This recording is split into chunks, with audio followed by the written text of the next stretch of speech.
तारीख थी 28 अप्रैल 2003, जगह राजस्थान का अजमेर, और अजमेर के इलाके में एक पुलिस स्टेशन सावर। इसी सावर पुलिस स्टेशन में दोपहर को एक कॉल आता है।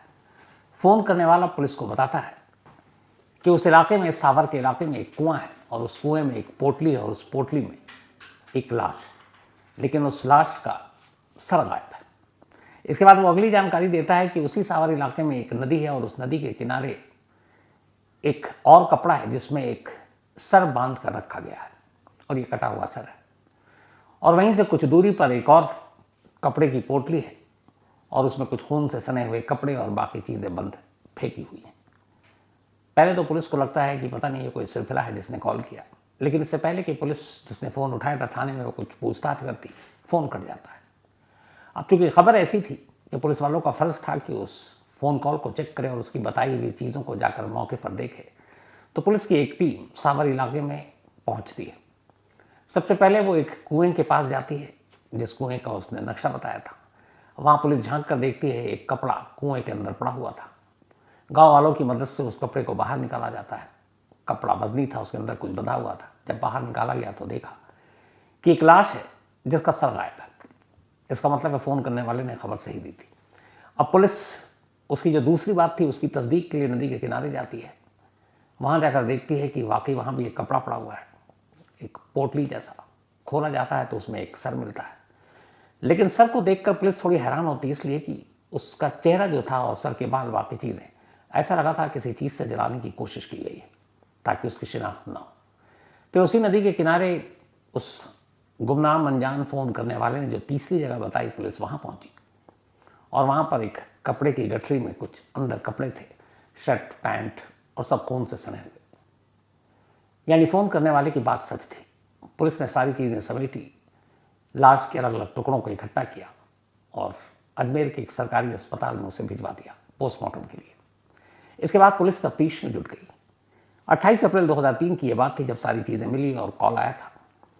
धीरे धीरे वक्त बीता, लेकिन आगे कोई केस बढ़ नहीं रहा था। पुलिस ने गांव में आसपास लोगों से पूछताछ की, आसपास के थानों में पूछताछ की कि शायद कोई गुमशुदगी की रिपोर्ट हो, लेकिन कोई ऐसी जानकारी मिली नहीं। अब पुलिस अपनी तफ्तीश कर रही है, लेकिन मरने वाले की ना पहचान पता चल रहा है, ना उसका नाम पता ठिकाना, और ना ही कहीं कोई गुमशुदगी की रिपोर्ट दर्ज। आखिरकार जब 5 दिन बीत गया तो पुलिस को लगा कि इस कत्ल के केस को सुलझाने के लिए ज़रूरी है कि पहले मरने वाले की शिनाख्त हो। तो पुलिस ने लोकल न्यूज़पेपर में एक ऐड देने का फैसला किया। इसके बाद एक ऐड आता है और ये ऐड इस लाश के मिलने या लाश के टुकड़ों के मिलने के करीब 6 दिन बाद 28 अप्रैल 2003 को अलग अलग जगहों से 3 जगहों से ये सर और बाकी धड़ और ये सारी चीज़ें मिली। 6 मई 2003 को अखबार में विज्ञापन छपा।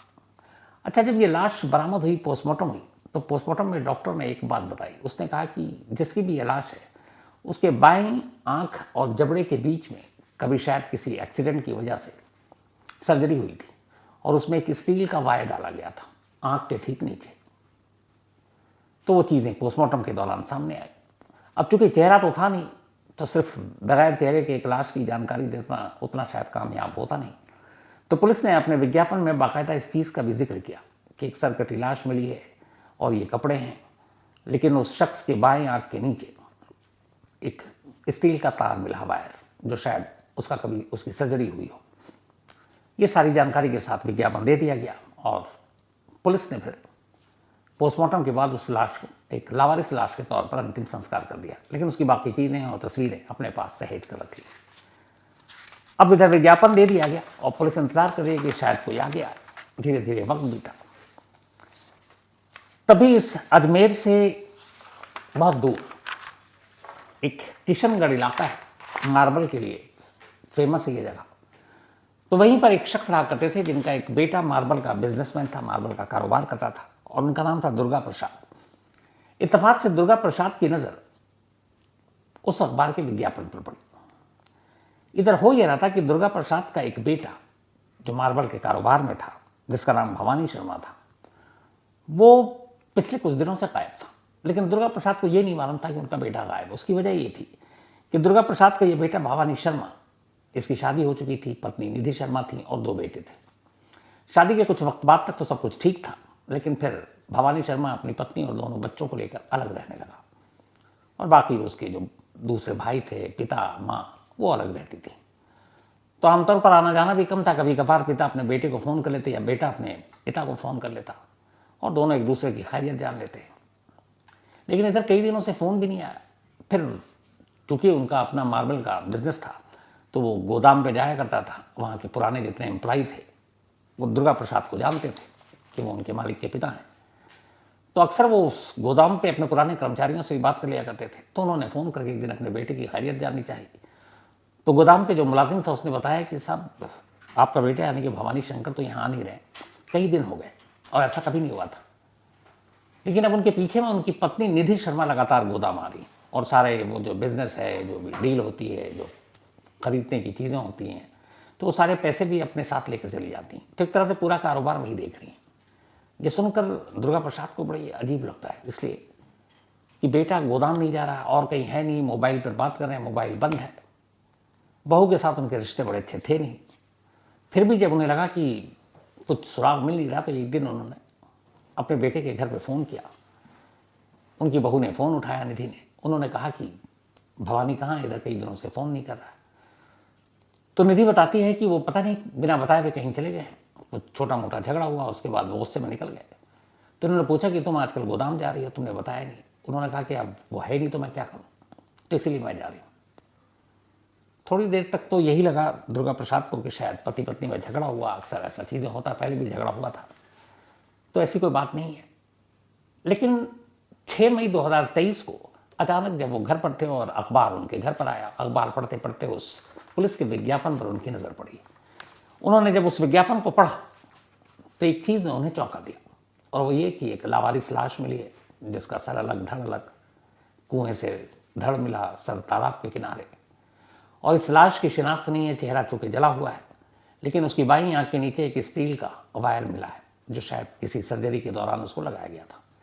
जैसे ही उन्होंने विज्ञापन में इस वायर की बात पढ़ी, अचानक उनका दिल जोर से धड़कने लगा।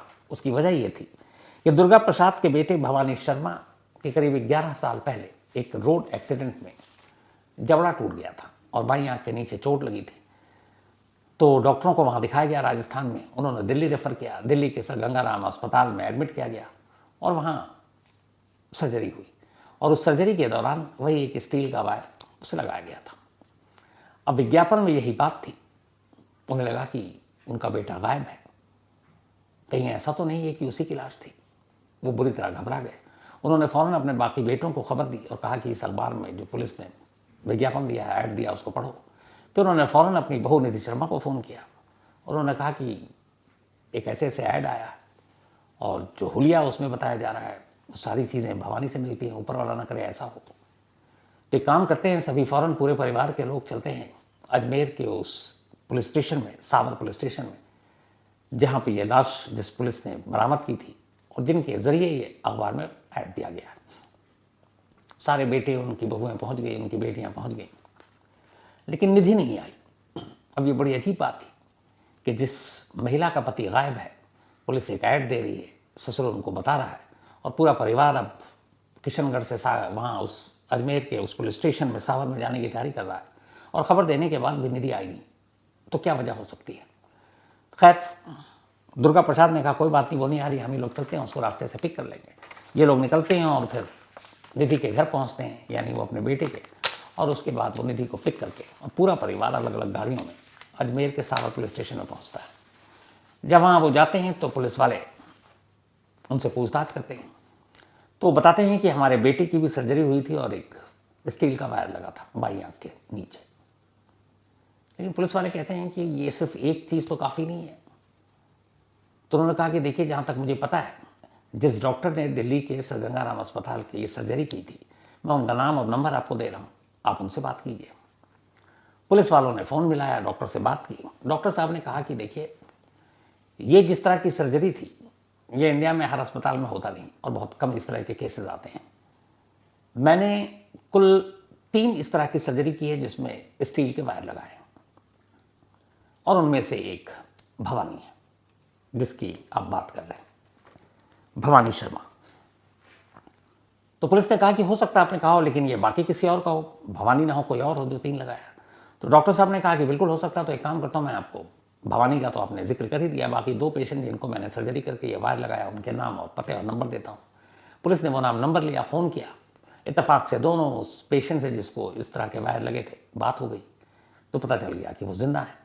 यानी अब घूम फिर कर मामला आ गया भवानी शंकर पर कि क्या ये जो लाश बरामद हुई जिसका सर गायब है, धड़ अलग मिला है, ये भवानी शर्मा की ही तो नहीं है। अब चूंकि अंतिम संस्कार हो चुका था, सिर्फ तस्वीरें थी और पूरा परिवार अब वहीं पर है और परिवार को अब लग चुका कि जिस चीज़ का उन्हें डर था शायद वही हो रहा है, ये लाश भवानी की है। तभी पुलिस वालों ने कहा कि चलिए लाश के साथ हमने उस मौके से मिले कपड़ों को भी संभाल कर रखा है क्योंकि केस प्रॉपर्टी है, तो मैं आपको दिखाता हूँ, शायद और कंफर्म हो जाए कि ये भवानी की ही लाश है। तो पुलिस स्टेशन के मालखाने से एक पुलिस वाला एक पोटली लेकर आता है, कपड़े जो है उस पोटली के अंदर थे और ऊपर से वो कपड़ा दिख नहीं रहा, अभी वो सारे कपड़े उसके अंदर है। बुला कर रखा गया टेबल पर और अभी खोला जाना है, उसके बाद पता चलेगा कि अंदर जो पैंट शर्ट है उसको देखकर वो पहचान सकते हैं कि नहीं। लेकिन तभी एक अजीब बात हुई, सारे परिवार के लोग खड़े हुए हैं, एक पुलिस वाला वो पोटली लाकर रखता है जिसके अंदर मरने वाले के कपड़े हैं और उस कपड़ों से अब पहचान होनी है कि ये जो लाश बरामद हुई थी 28 अप्रैल को, क्या वो भवानी शर्मा की है। पोटली रख दी गई, सारे परिवार के लोगों की धड़कनें बढ़ी हुई हैं, दुआ कर रहे हैं कि ये उसकी ना हो। और तभी अब तक जो बहू निधि थी जिसको बाकायदा इन्फॉर्म किया गया था साथ चलने के लिए, वो नहीं आई, तो उसके घर जाकर पिक किया और लेकर आई, अब तक बिल्कुल नॉर्मल। और वो जैसी पोटली रखी गई वो अचानक दहाड़ मार मार कर रोने लगी और उसने कहा कि ये तो मेरे मतलब पति हैं, उन्हीं का कपड़ा है। अब जो इंस्पेक्टर था आईओ वहाँ पे उस थाने का, उसने देखा कि यार अभी ये पॉलीथिन या पोटली हमने खोला नहीं है, कपड़े दिखाई नहीं है, और वो पहले ही रोना शुरू कर दिया और अभी तक बिल्कुल नॉर्मल खड़ी हुई है और कह रही है ये उन्हीं का है। तो उसे कुछ शक हुआ, उसने कहा ये मामला क्या। खैर इसके बाद वो खोला गया, जब खोला गया तो कपड़े की भी शिनाख्त हो गई। अब कहीं से कोई शक की गुंजाइश नहीं रही थी कि कत्ल जिस शख्स का हुआ, लाश अलग अलग टुकड़ों में जिस शख्स की मिली वो कोई और नहीं, मार्बल का कारोबारी भवानी शर्मा था, जो किशनगढ़ का रहने वाला, किशनगढ़ में ही कारोबार करता और अच्छा खासा एक बड़ा बिजनेसमैन। अब पुलिस के लिए पहला जो स्टेज था, पहला मरहला वो पूरा हो गया, मरने वाले की तफ्तीश पूरी हो गई और यह पता चलेगा कि मरने वाला कौन है। लेकिन सबसे बड़ा सवाल अब भी अपनी जगह कायम था और वो ये कि आखिर भवानी शर्मा को मारा किसने, उसका कातिल कौन है। अब पुलिस को सबसे पहले फैमिली के लोगों से पूछताछ करनी थी, तो एक एक कर तमाम परिवार के लोगों से पूछताछ शुरू हुई। जब बारी बारी से पूछताछ हुई तो अब फैमिली के ऊपर ही पुलिस ने पूछा कोई दुश्मनी, कोई दुश्मन, तो पता चला ऐसा तो कोई दुश्मन नहीं इस बिजनेस में। फैमिली एक दूसरे पर ही इल्ज़ाम लगाना शुरू कर देती है। भवानी के घर वाले, उसके पिता, माँ और भाई निधि की तरफ उंगली उठाते हैं कि ये काम निधि का हो सकता है, उसने अपने पति को मारा, लेकिन क्यों, इसका कोई रीज़न नहीं दे रहे हो। उधर निधि से जब पूछताछ हुई तो उसने कहा कि मेरे इन लॉज, मेरे सास ससुर और मेरे देवर ननद, इन लोगों ने ही मेरे सुहाग को उजाड़ दिया। पूछा क्यों, तो उसने कहा कि वो लोग मेरे पति के बिजनेस को हड़पना चाहते थे। तो कुल मिलाकर परिवार में एक दूसरे पर इल्ज़ाम लगाए जा रहे हैं, लेकिन इस इल्ज़ाम के साथ कोई पुख्ता सबूत नहीं मिल रहा है। अब पुलिस मामले की तफ्तीश कर रही है, उसने फैमिली के हर कैरेक्टर को खंगालने का फैसला किया। धीरे धीरे वक्त बीता, हर एक के बारे में रेकी की, हर एक के बारे में जानने की कोशिश की कि कौन क्या करता है, कितने पैसे किसके पास हैं, किसकी किससे दुश्मनी थी, लेकिन कोई क्लू नहीं मिल रहा था। इधर निधि का रो रो कर बुरा हाल, पुलिस वालों की भी हमदर्दी, 2 छोटे छोटे बच्चे, और जिस बेरहमी से मारा गया था भवानी को वो अलग। तो खैर तफ्तीश होती रही और कोई नतीजा निकला नहीं। अब पुलिस ने जब हर एक कैरेक्टर की जांच शुरू की तो जो इन लॉज की तरफ के लोग थे वहां से कोई ऐसी एक भी चीज नहीं मिली जिससे उन पर शक जाए। अब जब निधि और उसकी फैमिली की तफ्तीश शुरू की तो पुलिस वालों को कुछ अजीब अजीब बातें पता चली। असल में पुलिस को तफ्तीश के बाद एक डायरी मिल गई। जब उन्होंने घर में कुछ चीज़ें छानबीन भी की तो एक डायरी मिली भवानी की। भवानी को डायरी लिखने का शौक था, तो उसने उस डायरी में अपनी और अपनी पत्नी के रिश्तों के बारे में अक्सर लिखा था कि आज मेरा झगड़ा हुआ, एक दिन गुस्से में निधि ने मुझसे डिवोर्स मांगा, एक दिन ज़बरदस्ती उसने मुझसे कहा कि नहीं कोर्ट चलो, वकील से मिलते हैं, डिवोर्स लेते हैं, हम अलग रहते हैं, एक दूसरे के साथ नहीं रह सकते। ये सारी बातें फिर वो लिखता कि मैंने उसको मनाया, फिर वो वापस आ गई। फिर एक दिन झगड़ा करके वो घर में बच्चों को दोनों छोड़कर मेड के हवाले करके चली गई। इधर उधर ढूंढ रहा था, 11 बजे आई। एक जगह डायरी में लिखा कि वो अक्सर घर से गायब हो जाती है और बहुत देर रात तक लौटती है। तो ये सारी जो डायरी में उसने लिखा, ये सब कहानियां थी उसके और उसकी पत्नी के रिश्तों की। लेकिन उस डायरी से कहीं ये कोई सुराग और सबूत नहीं मिला कि मामला इस हद तक जाएगा कि कत्ल हो जाए। तो पुलिस के हाथ वहां भी खाली। अब पुलिस के पास शक के घेरे में तो बहुत लोग थे, लेकिन सबूत और मोटिव नहीं था कि क्या किया जाए। पुलिस तफ्तीश करती रही। फिर अचानक एक रोज पुलिस ने पाया कि जो निधि है, जब भी उससे पूछताछ होती है तो उसका एक भाई है, और वो भाई अक्सर निधि के साथ ही खड़ा हो जाता है, और जब पुलिस उससे कुछ इधर उधर के सवाल करती तो वो बीच में टोकना शुरू कर देता। अब पुलिस ने भी चाल चली। पुलिस ने अपनी निधि, उसके भाई, निधि के पेरेंट्स, इन सब के बारे में उनके मोहल्ले के लोगों से पूछताछ शुरू की। इधर भवानी के माँ बाप से पूछताछ शुरू की, जो काम करते थे मेड उनसे पूछताछ शुरू की, जो गोदाम में काम करते थे उनसे पूछताछ शुरू की। तो जब ये सारी तफ्तीश हुई और पुलिस ने खामोशी से अपनी इन्वेस्टिगेशन को पूरी की, तो एक सच्चाई सामने आया, और वो ये कि भवानी और निधि के रिश्ते पिछले कुछ सालों से खराब थे। और उसकी वजह ये थी कि निधि को भवानी के ऊपर शक था कि उसके किसी और के साथ अफेयर है, और उससे भी ज़्यादा निधि को ये डाउट था कि आज या कल कभी शायद भवानी अपने भाइयों को, अपने पिता को ये सारा बिजनेस उनके साथ मिलकर करे या उनको दे दे। तो ये सारी चीज़ें हड़प लेंगे वो लोग, ये पता नहीं उसके दिमाग में कहीं से आ गया। और वो चाहती थी कि ये बिजनेस सारा उसके नाम पे कर दिया जाए। इसी बात को लेकर बात इतनी बार जो लड़ाई हुई, उसमें एक जगह डायरी पे एक जगह उसने लिखा था, वो ये था कि निधि को मेरा घर जाना, मेरे माँ बाप से मिलना पसंद नहीं था, और मैं जब भी अपने पेरेंट्स से या अपने भाइयों से मिलकर लौटता तो वो मुझसे झगड़ा करती थी। तो जब इस बारे में घर वालों से पूछताछ हुई तो पता चला कि हाँ, वो बहुत कम आता था, और आता तो बड़ी खामोशी से आता था, क्योंकि उसकी बीवी को ये पसंद नहीं था कि वो अपने माँ बाप के घर जाए, अपने भाइयों से मिले, और उसको लेकर अक्सर झगड़ा होता था। अब इन सारी सच्चाइयों को जानने के बाद पुलिस को एक ही शक और एक ही शख्स पर शक, और वो थी निधि। लेकिन निधि से जितनी बार भी पूछताछ करें वो सारी चीज़ें घुमा दे। निधि के खिलाफ डायरेक्ट कोई एविडेंस नहीं कि पुलिस उस पर हाथ डाले, क्योंकि फिर ये होता है कि जिस शख्स या जिस महिला के पति का कत्ल हुआ है, उसके कातिल को पकड़ने की बजाय पुलिस उसकी बेवा, उसकी विधवा को ही तंग कर रही है, और जिस इलाके जहाँ का ये मामला था वहाँ ये चीज़ें बहुत बड़ी हो जाती हैं। तो पुलिस को बड़ा फूंक फूंक कर कदम उठाना पड़ रहा था। लेकिन तमाम तफ्तीश के बाद कोई और सुराग और सबूत मिला नहीं, और पुलिस को अब यकीन हो गया कि इस कत्ल के पीछे कहीं ना कहीं या तो निधि का हाथ है या निधि को इस कत्ल की साजिश की जानकारी है। तो एक रोज, क्योंकि निधि से लगातार पूछताछ होती रही, अब निधि एक महिला थी और साथ में बेवा भी, तो पुलिस ने अपनी चाल बदली। उसने एक रोज निधि को उसके भाई के साथ बुलाया, बोला आप अपने भाई को लेकर आइएगा। अब दोनों को लाया। उसके बाद निधि को पुलिस स्टेशन में बिठाया, भाई को दूसरी तरफ ले गए। अब वो चूंकि एक मेल और उसकी बातें भी अजीब अजीब थी, अब पुलिस ने भाई के साथ सख्ती करनी शुरू की। अंधेरे में तीर चलाया और कहा कि देखो, तुम्हारी बहन ने तो आधा सच बता दिया, अब तुम बता दो, और नहीं बताओगे तो तुम तो गए। और इसके बाद उन्होंने पुलिसी अंदाज में जब उससे पूछताछ की तो पुलिस को भी यकीन नहीं था कि जो निधि अब तक टूट नहीं रही थी, उसका भाई उससे जल्दी टूट जाएगा। पुलिस के डर से और पुलिस के टॉर्चर से निधि का भाई टूट गया, और उसने कहा कि हाँ, मेरी ही बहन ने अपने ही हाथों से अपने सुहाग को मार डाला। अब जब भाई ने ये बताया तो फिर पुलिस ने निधि को बुलाया, उसके बाद भाई के सामने बिठाया। भाई ने वही बात रिपीट की। निधि के पास अब कोई रास्ता नहीं था। फिर निधि ने भी अपनी पूरी कहानी सुनाई। जो पूरी कहानी सामने आई वो ये थी कि भवानी और निधि की जब शादी हुई तो दोनों बहुत खुश थे। इसके बाद दोनों को 2 बच्चे हुए और ठीक ठाक परिवार। भवानी शंकर एक अच्छा बिजनेसमैन, मार्बल का कारोबार था, दोनों की ज़िंदगी ठीक चल रही थी। करीब 10 साल शादीशुदा ज़िंदगी बड़े अच्छे से गुजर गए। इस दौरान में काम के सिलसिले में अक्सर भवानी कभी मुंबई, कभी बेंगलुरु, अलग अलग शहरों में जाता, और निधि थोड़ी शक्की मिजाज की थी। वो जब बाहर जाता और बाहर लौट कर आता तो निधि पाती कि वो बड़ा खुश रहता। जब वो मुंबई जाता या बेंगलुरु जाता तो जाते वक्त भी उसके चेहरे पे अजीब खुशी होती, और ये बात उसे बड़ी अखरती कि बंदा फैमिली को छोड़कर बाहर जा रहा बिजनेस के लिए तो इतना खुश क्यों, और वापस आता तो भी उतना ही खुश। तो उसके मन में ये धीरे धीरे ये बैठ गया कि ये पक्का अपनी किसी गर्लफ्रेंड या किसी और से मिलने के लिए बिजनेस के नाम पर जाता है।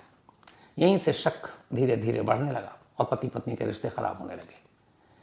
फिर अचानक इन जो रिश्तों के अलावा उसे ये था कि उसका पति अपने पेरेंट्स, अपने भाइयों के साथ बहुत ज़्यादा नज़दीकियाँ हैं उसकी, तो उसे ये लगता था कि कहीं ये सारा बिजनेस वो लोग हड़प ना लें। तो उसने फिर दबाव बनाना शुरू किया और इस बात को लेकर झगड़ा होना शुरू हुआ कि तुम अपने घर वालों से दूर रहोगे। यहाँ तक कि शादी के बाद ये सब साथ रहते थे, लेकिन निधि की इस जिद और लड़ाई की वजह से मजबूरन भवानी को अपने पेरेंट्स का घर छोड़कर किशनगढ़ में एक अलग घर लेना पड़ा और वो अपनी पत्नी और 2 बच्चों के साथ अलग रहता, लेकिन जब भी मौका मिलता अपने माँ बाप से मिलने जाता, अपने भाई से मिलने जाता, और ये बात निधि को बर्दाश्त नहीं होती। तो यही चीज़ें चलती रही। जब ये बात चलती रही तो इसी दौरान में निधि ने एक बार उससे कहा कि ये सारा जो बिजनेस है तुम मेरे नाम कर दो। उसने कहा कि तुम कैसी बातें कर रही हो, और निधि को यह था कि इसकी कोई गर्लफ्रेंड है, ये शायद दूसरी शादी कर ले या फिर अपने घर वालों के पास लौट जाए और घर वालों के साथ बिजनेस करने लगे। तो धीरे धीरे वो रिश्तों वाली जो शक्ति वो पीछे चली गई और लालच आगे आ गई। उसे लगा कि ये सारा आज या कल रिश्ते हमारे ख़राब हैं, कभी भी अलग हो जाएंगे, लेकिन ये बिजनेस मेरा हो जाए, मार्बल का पूरा कारोबार। बट कैसे होगा? तो लालच में वो इतनी अंधी हो गई कि उसने कहा कि अगर भवानी इस दुनिया में ना हो तो फिर उसके पीछे में ये सब कुछ तो मेरा ही होगा। और उसी दिन उसने तय कर लिया कि वो अपने सुहाग को अपने रास्ते से हटाएगी। उसके घर में एक ड्राइवर था और वो ड्राइवर जो है अपने मालिक का वफादार था। एक दौर में भवानी उसको मानता था, बहुत पुराना और वफादार ड्राइवर था। उसने उसे यहाँ तक कि एक गाड़ी लोन पर लेकर दी थी। उसी ड्राइवर के साथ निधि ने साजिश रची। उसने उसे लालच दिया कि देखो जो गाड़ी तुमको लोन पर लेके दिया, तुम्हें लोन चुकाने की ज़रूरत नहीं, वो सारे पैसे मैं भर दूंगी और उसके अलावा तुम्हें और पैसे दूंगी और तुम माला माल हो जाओगे, बस मेरा एक काम कर दो। धीरे धीरे उसे भरोसे में लिया और उसे पूरी साजिश बताई। उसने कहा कि तुम्हें मेरे पति का कत्ल करना है, पर मैं भी मदद करूंगी। इसके बाद एक रोज़ 2003 अप्रैल का महीना और ये 27 अप्रैल की रात भवानी घर आया। उसे निधि ने जूस दिया। जूस में नींद की गोलियां थी। जूस पीते ही वो लगभग नींद की आगोश में चला गया। उसने कॉल करके अपने ड्राइवर को बुलाया। ड्राइवर आया। निधि और उसके ड्राइवर ने मिलकर लोहे के रॉड से उसके सर पर वार किया। फिर जब उसे यकीन हो गया कि मर गया तो उसकी लाश को लेकर बेसमेंट में गए। बेसमेंट में ले जाकर वहाँ उन्होंने उसकी लाश को पहले जलाने की कोशिश की, लेकिन फिर उन्हें लगा कि धुआं और ये सारी चीज़ें फैलेंगी, लोगों को पता चल जाएगा, तो उन्होंने फिर उस आइडिया को छोड़ दिया। उसके बाद भवानी के सर को अलग कर दिया धड़ से। सर लेकर छत पर पहुँचे। छत पर एक गैस पर रखकर उस सर के चेहरे को उन्होंने जला दिया और फिर उस सर को अलग पैक किया, धड़ को अलग पैक किया, खून साफ किया और कार में लेकर उसी रात दोनों लाश को लेकर किशनगढ़ के लिए निकल गए। उनका इरादा था ले जाकर नदी में सब कुछ फेंकना ताकि नदी के बहाव में कहीं और चला जाए, लेकिन रास्ते में उन्हें 2 जगहों पर नाकों पर पुलिस दिखाई दे गई। चूँकि मन में चोट था, पुलिस को देखकर डर गए, तो इसीलिए पास के ही एक नदी के किनारे जाकर उन्होंने पहले सर फेंक दिया। उन्हें यह था कि चेहरा तो जला दिया है, मिल भी जाए तो शिनाख्त नहीं होगी, और जो धड़ था उसको एक कुएं में डाल दिया। वो कुआं भी सुनसान जगह पर था। जो बाकी कपड़े थे वो भी उन्होंने फेंक दिए और फेंक कर चले गए। लेकिन ये सारी चीज़ें शायद छुपी रहती। एक अनजान और गुमनाम शख्स ने पुलिस को फ़ोन कर दिया। आज की तारीख में भी जो अजमेर के उस पुलिस स्टेशन में जिस शख्स ने फ़ोन किया था वो कौन था ये पुलिस को नहीं मालूम। पुलिस ने कोशिश भी की, लेकिन उस शख्स का पता नहीं चला जिसने इस केस की मुखबिरी की थी। कौन हो सकता है वो, ये भी पता नहीं। तो खैर, इन सारे बयान के बाद पुलिस ने मामला दर्ज किया, ड्राइवर और निधि को गिरफ्तार किया। उसके बाद मामला अदालत में पहुंचा। साल भर के अंदर लोअर कोर्ट ने अपना फैसला सुनाया। 30 जुलाई 2004 यही वो तारीख थी। कोर्ट ने निधि शर्मा और उसके ड्राइवर को उम्र कैद यानी लाइफ इम्प्रिजनमेंट की सज़ा सुनाई। दोनों इस फैसले के खिलाफ हाई कोर्ट पहुंचे। हाई कोर्ट ने भी लोअर कोर्ट के फैसले को बरकरार रखा। हाई कोर्ट के बाद दोनों सुप्रीम कोर्ट पहुंचे। सुप्रीम कोर्ट ने भी उनकी उम्र कैद की सज़ा को बरकरार रखा। लेकिन चूंकि ये 2003-04 की बात है, उसके बहुत बाद जाकर उम्र कैद की सज़ा में हमारे यहाँ बढ़ोतरी हुई। अब तो कई बार उम्र कैद मतलब पूरी उम्र कैद हो जाती है, कई बार 20 साल लिखा जाता है। उस वक्त 14 साल की उम्र कैद हुआ करती थी। तो निधि और ड्राइवर दोनों ने उम्र कैद की सज़ा काटी। उधर उनकी गैर हाजिरी में चूँकि निधि ने अपने हाथ से अपने सुहाग को उजाड़ दिया था, माँ जेल जा चुकी थी, दोनों बच्चे अनाथ थे, दोनों बच्चों के उनके दादी दादा ने पाला, दोनों बड़े हुए, उन्हीं के साथ रहे। 14 साल की सज़ा काटने के बाद 2017 के आखिर या 18 के शुरू में निधि और ड्राइवर आज़ाद हो गए, क्योंकि उन्होंने सज़ा पूरी कर ली। उसके बाद आज़ाद होकर निधि वापस आती है और वहीं किशनगढ़ में एक घर लेती है, वहाँ रहती है। कहानी यहाँ ख़त्म नहीं होती। वहाँ रहने के बाद अब भी उसके मन से अपने पति की उस जायदाद को हासिल करने का जो लालच था वो जाता नहीं है। वो अपने दोनों बच्चों से अब लड़ती है, उस प्रॉपर्टी, उस जायदाद, उस बिजनेस को हड़पने के लिए जैसे उसने खुद पैदा किया था। लेकिन दोनों बच्चों ने जो कुछ देखा, बड़े हुए, दादा दादी ने पाला, उन्हें अपनी माँ की पूरी कहानी मालूम कि वो उसकी माँ थी जिसने उसके बाप का साया उसके सर से छीना है। तो दोनों बच्चों को अपने माँ से नफरत है। माँ ने पहले दोनों बच्चों पर भी डोरे डालने की कोशिश की, पर वो करीब नहीं आए। वो अपनी माँ से मिलना क्या, उनको देखना भी नहीं चाहते हैं। लेकिन फिर उसने अब कुछ केस किया जायदाद और बिजनेस को लेकर हड़पने के लिए, लेकिन वो एक सज़ा याफ्ता कैदी थी, तो वो केस कहीं ठहरा नहीं। लेकिन जो जानकार हैं और करीब से जानते हैं इस फैमिली को, उनका कहना है कि अभी कुछ वक्त पहले तक भी निधि शर्मा उस जायदाद के पीछे पड़ी थी जिस जायदाद के लिए उसने अपने पति का कत्ल कर दिया। इस दुनिया में कैसे कैसे लोग हैं। और कमाल देखिए उस दौलत का क्या, उससे अनमोल दौलत थे उसके 2 बच्चे थे, और वो 2 बच्चे वो जो अपनी माँ को देखना तक नहीं चाहते।